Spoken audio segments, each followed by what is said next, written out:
Police கமிஷனரான Saravana Sundar press meet அந்த பொண்ணை அங்கிருந்து கிட்டத்தட்ட 1.5 கிலோமீட்டர் தூரத்துல இருக்கக்கூடிய செவருக்கு பின்னாடி புதருக்கு பின்னாடி இவங்க இந்த ஒரு செயலை செஞ்சிட்டு இருந்திருக்காங்க. சோ இதனாலதான் எங்களுக்கு தெரியல அப்படிங்கிற மாதிரியான ஒரு விஷயத்த முன் வச்சிருந்தாரு. மறுநாள் எப்படி 3 குற்றவாளிகளையும் அதே மாதிரி ஒரு இருட்டுல சுட்டு பிடிக்க முடிஞ்சது அப்படிங்கிற மாதிரியான சில கேள்விகளை முன் வச்சிருக்காங்க.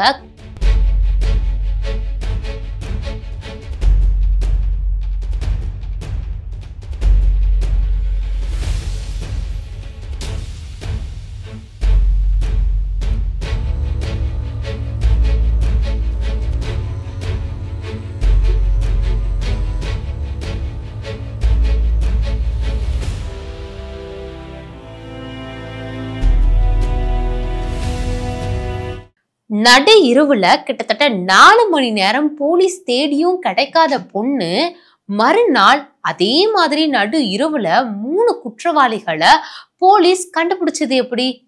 உண்மையில நடந்த விஷயங்களுக்கும் போலீஸ் சொல்லக்கூடிய ஒவ்வொரு விஷயங்களுக்கும் நிறைய முரண்பாடுகள் இருக்கு அப்படிங்கிற ஒரு விஷயம்தான் இப்ப கோவை சம்பவத்தை பொறுத்த வரைக்கும் பெருசா பேசப்படக்கூடிய ஒரு விஷயமா இருந்துட்டு இருக்கு.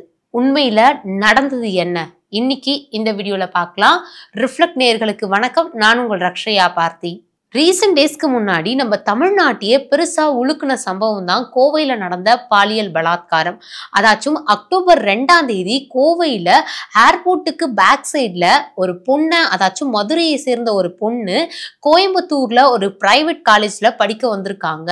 அவங்களுடைய காதலரோட சண்டே மீட் பண்ணியிருக்காங்க. மீட் பண்ணி நைட் ஒரு 11 மணி அளவுல ஆள் நடமாட்டமே இல்லாத கோவை ஏர்போர்ட்டுக்கு பேக் சைட்ல இருக்கக்கூடிய ஒரு பிளேஸ்ல காரை நிப்பாட்டிட்டு பேசிட்டு இருந்திருக்காங்க.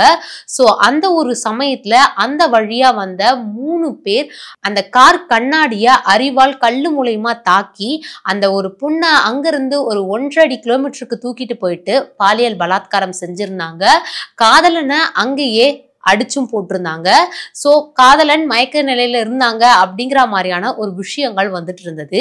ஆரம்பத்துல இருந்தே இந்த ஒரு சம்பவத்தை பொறுத்த வரைக்கும் மக்கள் சொல்ற விஷயங்களா இருக்கட்டும், ஒவ்வொரு சேனல்ல சொல்லக்கூடிய விஷயங்களா இருக்கட்டும், கடைசியா போலீஸ் சொன்ன விஷயமா இருக்கட்டும், இப்படி பல விஷயங்கள் முன்னுக்கு முரணாவே தான் அமைஞ்சிருந்தது. குறிப்பா அவங்க சொல்லக்கூடிய டைமிங், ஒவ்வொருத்தரும் ஒவ்வொரு டைமிங்ல சொல்லிட்டு இருந்தாங்க. நிறைய பேர் அதை கமெண்ட்ஸ்லயுமே கேட்டிருந்தாங்க. என்ன ஒவ்வொரு சேனல்லையும் ஒவ்வொருத்தரும் போலீஸும் நிறைய விஷயங்களை மாத்தி மாத்தி சொல்லிட்டு இருக்காங்க அப்படிங்கிற ஒரு விஷயம் பல பேருக்கு நிறைய சந்தேகத்தை எழுப்பி இருந்தது. அதுலதான் இப்போ ஒரு விஷயம் வெளியாகி இருக்கு. கூட்டு பலாத்காரம் செஞ்சதுக்கு அப்புறமா அந்த ஒரு மாணவி என்ன நடந்தது அப்படிங்கிறது புரியாம கொஞ்ச நேரம் பயத்துல இருந்திருக்காங்க. அப்புறமா அவங்களுடைய காதலர் மூலயமா தான் போலீஸ்க்கு இன்ஃபார்ம் வந்திருக்கு. அப்புறமா போலீஸ் போய் கண்டுபிடிச்சு தேடினாங்க அப்படிங்கிற ஒரு விஷயம் ஆரம்பத்துல வந்த ஒரு தகவலா இருந்தது. ஆனா அதுக்கப்புறமா போலீஸ் கமிஷனரான சரவண சுந்தர் பிரஸ் மீட்ல என்ன சொல்லியிருந்தாரு அப்படின்னு பாத்தீங்கன்னா, சம்பவம் ஒரு 10:45 இருந்து 11 மணி அளவுல நடந்திருந்தது.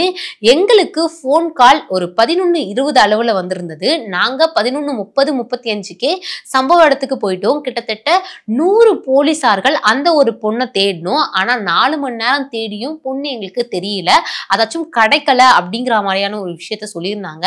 கிடைக்காததுக்கு ரீசன் என்ன அப்படின்னு பாத்தீங்கன்னா, அந்த பொண்ணை அங்கிருந்து கிட்டத்தட்ட 1.5 கிலோமீட்டர் தூரத்துல இருக்கக்கூடிய செவருக்கு பின்னாடி புதருக்கு பின்னாடி இவங்க இந்த ஒரு செயலை செஞ்சிட்டு இருந்திருக்காங்க. சோ இதனாலதான் எங்களுக்கு தெரியல அப்படிங்கிற மாதிரியான ஒரு விஷயத்தை முன் வச்சிருந்தாரு.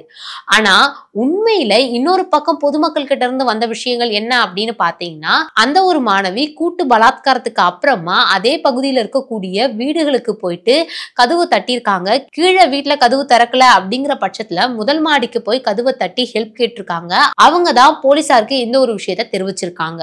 சோ இந்த மாதிரியான சில விஷயங்கள் ஒரு பக்கம் இருக்க, இன்னொரு பக்கம் என்ன அப்படின்னு பாத்தீங்கன்னா, கிட்டத்தட்ட 100 போலீஸ் தேடியுமே கிடைக்காத ஒரு பொண்ணு மறுநாள் எப்படி 3 குற்றவாளிகளையும் அதே மாதிரி ஒரு இருட்டுல சுட்டு பிடிக்க முடிஞ்சது அப்படிங்கிற மாதிரியான சில கேள்விகளை முன் வச்சிருக்காங்க. குறிப்பா அவங்க சுவர்னு சொல்றாங்க இல்லையா, அது அவ்வளவு பெருசாலாம் ஒண்ணும் இல்ல, கண்டுபிடிக்க முடியாத அளவுலாம் இல்ல.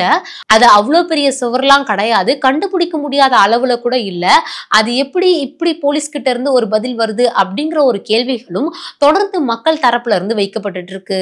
இதை தாண்டி ஒரு படி மேல போய் புடிச்ச 3 பேரும் உண்மையிலே குற்றவாளிகள் தானா அப்படிங்கிற ஒரு கேள்வியும் சந்தேகமும் பொதுமக்கள் கிட்ட எழுந்திருக்கு அப்படின்னே சொல்லலாம். பொதுவாவே பல இடங்கள்ல தமிழ்நாட்டுல பொறுத்த வரைக்கும் நடக்கக்கூடிய ஒவ்வொரு என்கவுண்டரா இருக்கட்டும், சுட்டு பிடிக்கிற ஒரு விஷயமா இருக்கட்டும், எதிர்கட்சியில இருந்து பல பேர் தரப்புல இருந்துமே சொல்லக்கூடிய ஒரு விஷயம் என்ன அப்படின்னா, உண்மையான குற்றவாளிகளை பிடிக்காம இருக்கிறதுக்கான ஒரு விஷயம் தான் இது அப்படிங்கிற மாதிரி பல இடங்கள்ல சொல்லப்பட்டுட்டு இருக்கு. சோ அந்த வகையில கோவையில நடந்த இந்த ஒரு விஷயத்திலுமே இப்படிப்பட்ட சில குற்றச்சாட்டுகள், கேள்விகள் தொடர்ந்து முன்வைக்கப்பட்டு இருக்கு.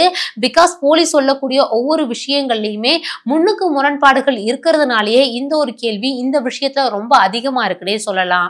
உண்மையான குற்றவாளி யாரு அப்படிங்கிற ஒரு சந்தேகம் பல பேருக்கு மத்தியில அதிகமா இருந்தாலும், இந்த சம்பவம் நடந்ததுல இருந்து இப்போ வரைக்குமே பல பேருமே அந்த ஒரு 19 வயசு ஒரு பொண்ணை தான் வந்து குறை சொல்லிட்டு இருக்கோம். அந்த பொண்ணு அந்த ஒரு இடத்துக்கு போனது தவறாக இருந்தாலும், அதையும் தாண்டி அந்த பொண்ணு தனியா அந்த இடத்துக்கு போனதுனால, ஒரு காதலனோட அன்டைம்ல போனதுனால தவறு நடந்தது அப்படிங்கிற மாதிரி சொல்ற நம்ம, இன்னொரு ஒரு பக்கம் தைரியமா ஃபேமிலியோட இருக்கக்கூடிய ஒரு பொண்ணா இருக்கட்டும், தான் வீட்டுக்கு பக்கத்துல இருக்கக்கூடிய ஒரு பொண்ணா இருக்கட்டும், வேலையை முடிச்சுட்டு நடந்து போற ஒரு பொண்ணுங்களா இருக்கட்டும், இந்த மாதிரி பல பெண்களுக்கு பாலியல் பலாத்காரம் அப்படிங்கிறது ஈஸியாவே நடந்துட்டு இருக்கு. அந்த மாதிரி சமயங்களையும் நம்ம ஈஸியா பொண்ணை வந்து பிளேம் பண்ணிட்டு போறதுல எந்த ஒரு அர்த்தமும் கிடையாது. குற்றம் யார் பண்ணாங்களோ அவங்களதான் நம்ம தண்டிக்கணும், யாரு குற்றவாளியோ அவங்கள மட்டும்தான் தண்டிக்கணும். இந்த மாதிரியான சில விஷயங்கள் போலீஸ் தரப்புல இருந்தே முன்னுக்கு முரணா இருக்கிறதுனால உண்மையான குற்றவாளியை அடுத்தடுத்து தப்பு பண்றதுக்குமே தயங்க மாட்டாங்க அப்படிங்கிறது தான் பப்ளிக்ல இருந்து பல பேர் சொல்லக்கூடிய ஒரு கமெண்டாவும் இருந்துட்டு இருக்கு. இதுல எது உண்மை எது போய் அப்படிங்கறத தொடர்ந்து நிறைய விஷயங்கள் மாத்தி மாத்தி வந்துட்டு இருந்தாலும், பெருசா குறிப்பா அந்த ஒரு பொண்ணியை பிளேம் பண்ணி ரொம்ப தவறா நிறைய பேர் சொல்லிட்டு வந்துட்டு இருக்கோம். சோ அந்த மாதிரி இல்லாம யார் உண்மையான குற்றவாளிகளா இருப்பாங்க அப்படிங்கறத நம்மளுமே கொஞ்சம் அதுல கான்சென்ட்ரேஷன் பண்ணி பேசுறதுதான் கரெக்டா இருக்கும். சென்னையே பெருசா உலுக்குன சம்பவம் அண்ணா யூனிவர்சிட்டியில நடந்த ஒரு சம்பவம் தான். அண்ணா யூனிவர்சிட்டியில நடந்த சம்பவத்துக்கும் கோவையில நடந்த சம்பவத்துக்கும் பெருசா எந்த ஒரு வித்தியாசமும் கிடையாது. அண்ணா யூனிவர்சிட்டிக்குள்ளேயும் ஒரு பொண்ணு காதலன் கூட தனியா இருந்ததுனாலதான் அந்த ஒரு ப்ராப்ளமும் வந்திருந்தது. இங்கேயுமே வந்து பாத்தீங்கன்னா ஒரு ஓப்பன் ஸ்பேஸ்ல ஒரு பொண்ணு தனியா இருந்ததுனால வந்திருந்தது. சோ 2 இடங்கள்லயுமே மக்கள் பொதுவா பேசின ஒரு விஷயம் என்ன அப்படின்னா, அந்த பொண்ணு ஏன் அந்த டைம்ல அன்டைம்ல தனியா இருக்காங்க அப்படிங்கிற மாதிரி முழுக்க முழுக்க அண்ணா யூனிவர்சிட்டி விஷயமா இருக்கட்டும், கோயம்புத்தூர் விஷயமா இருக்கட்டும், ரெண்டுத்துலயுமே பொண்ணுதான் மேக்சிமம் நம்ம பிளேம் பண்ணிட்டு இருந்திருக்கோம். அதையும் தாண்டி இன்னொரு ஒரு முக்கியமான விஷயம் என்ன அப்படின்னு பாத்தீங்கன்னா, இந்த அண்ணா யூனிவர்சிட்டி இஷ்யூவை பொறுத்த வரைக்கும் அரசியல் சார்ந்த சில விஷயங்களை மக்கள் நிறைய கேள்விகளை வந்து முன் வச்சிருந்தாங்க. அது எதுக்குமே சரியான பதில்கள் கிடைக்கல அப்படிங்கிறதையுமே மக்கள் தரப்புல இருந்து பல பேருமே முன் வச்சுட்டு வந்துட்டு இருந்தாங்க அப்படின்னே சொல்லலாம். சோ கோயம்புத்தூர் சம்பவத்திலயுமே இந்த மாதிரியான சில கேள்விகள் வச்சுட்டு தான் வந்துட்டு இருக்காங்க. பொதுவா நம்ம புரிஞ்சுக்க வேண்டிய ஒரே ஒரு விஷயம் என்ன அப்படின்னு பாத்தீங்கன்னா, இந்த மாதிரியான ஒரு சில சம்பவங்கள் நடக்குது அப்படின்னா பெண்கள் மேல தவறு இருக்கு அப்படிங்கிறத தாண்டி மத்தவங்க மேலயும் தவறு இருக்கு, நம்ம அதையும் சுட்டி காட்டி பேசணும் அப்படிங்கிறது தான். காதலன் மயங்கி விழுந்த இடத்துல இருந்து கிட்டத்தட்ட 1.5 கிலோமீட்டர் தூரத்துல அந்த ஒரு பெண் 19 வயசு பெண்ணை வந்து பலாத்காரம் செஞ்சிருக்காங்க, கூட்டு பலாத்காரம் செஞ்சிருக்காங்க. அந்த சமயத்துல போலீஸ் சொல்ற மாதிரி கிட்டத்தட்ட 4 மணி நேரம் தேடி இருக்காங்க. ஆனா அவங்க சொல்ற ஒரே ஒரு பாயிண்ட், ஒரு செவர் இருந்தது, அதுக்கு பின்னாடி இந்த ஒரு சம்பவம் நடந்ததுனால எங்களால கண்டுபிடிக்க முடியல அப்படிங்கிற ஒரு பாயிண்ட வைக்கிறாங்க. சோ நீங்க இந்த ஒரு விஷயத்தை எப்படி பாக்குறீங்க? இந்த மாதிரியான சில விஷயங்கள் தொடர்ந்து பல இடங்கள்ல நடந்துட்டு இருக்கு.